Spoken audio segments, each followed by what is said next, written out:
Til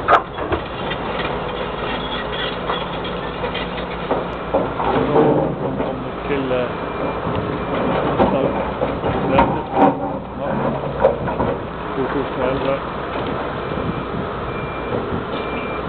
Så er her med jernbanen.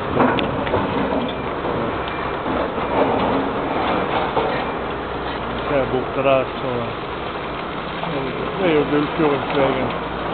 Snart kjørbar igjen på et vis. Vi får nå murt opp og fylt på inn der, så kan du komme over med bilen.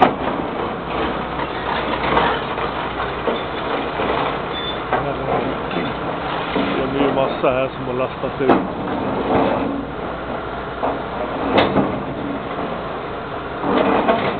Det er stuffer fremme der oppe.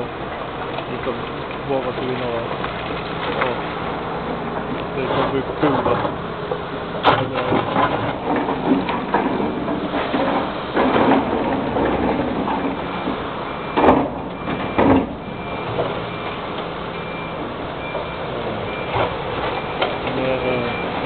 Folk fra Jernbaneverket og Brukt og jeg vet ikke hva de heter alle disse firmaene som driver på her med pulver.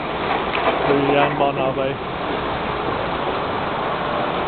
Så er det togfri helg nå i kommende helg.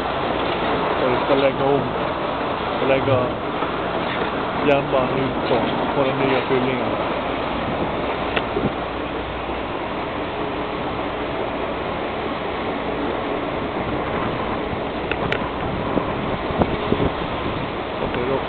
Tatt vekk.